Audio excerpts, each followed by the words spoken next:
Ang pangarap ko ay pangarap nyo rin. Patatag na ekonomiya, maayos na lipunan, at maayos na kapulisan. Yan po ang unang kataga ng sinabi ng ating Presidente during the inauguration.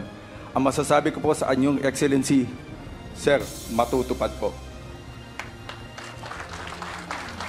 Paglaban sa transnational crime, pakikipag-ugnayan sa komunidad, pagpapataas ng tiwala ng mamamayan sa mga pulis, pagtutok sa kapakanan ng mga pulis at pagsabay sa makabagong teknolohiya.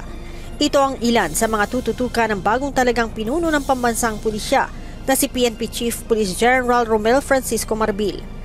Sa change of command ceremony sa Campo Crame, ipinangako ni General Marbil sa Pangulo at sa komunidad na walang sawang magtatrabaho ang mga pulis para sa pagsusulong ng bagong Pilipinas. Mahusay, matatag at maaasahan na kapulisan. This is our promise and commitment to our country as we undertake the internal and external changes necessary to improve our services to you. Expect that your PNP will do its best to safeguard the community it serves because we understand how safety, peace and order are intrinsically connected to economic growth and progress. Bago maitalaga bilang ika-30 PNP Chief, si Marbil ay naging direktor ng PNP Comptrollership, nagsilbi ring direktor ng Police Regional Office 8 at naging direktor ng PNP Highway Patrol Group. Si General Marbil ay mista ni General Benjamin Acorda Jr. mula sa PMA Sambisi Class of 1991 at nakatakdang magretiro sa February 2025. Dito, sa bagong Pilipinas, isa lang ang gusto ng pulis, ligtas ka. Samantala, emosyonal naman sa tuwa ang pamilya ni General Acorda sa kanyang retirement dahil matapos ang 37 taon sa serbisyo ay full-time na nila makakapiling ang dating Chief PNP.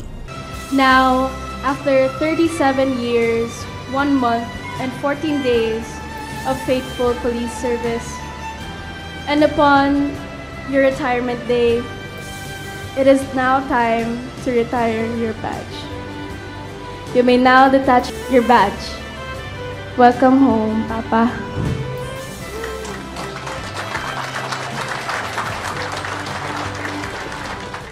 Sa kanyang retirement speech, pinagmalaki ni General Acorda ang pagbaba ng krimen sa panahon ng kanyang pamumuno sa pambansang pulisya. Sa katunayan, nahirang ang Pilipinas bilang ikatlo sa pinakaligtas na bansa sa Southeast Asia.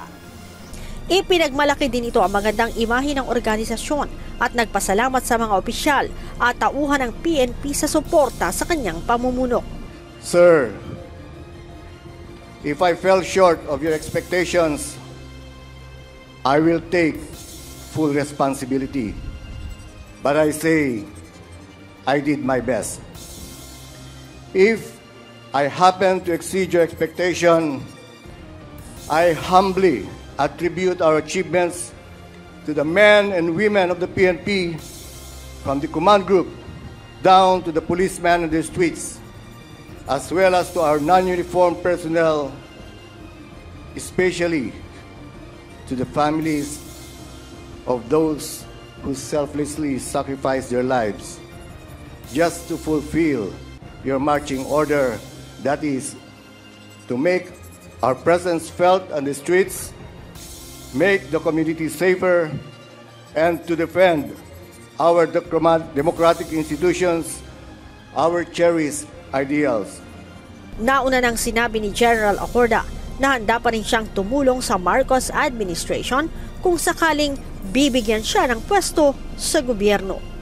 Leia Ilagan, UNTV, News and Rescue. Diyos ang aming sandigan, serbisyo publiko ang aming pinahahalagahan.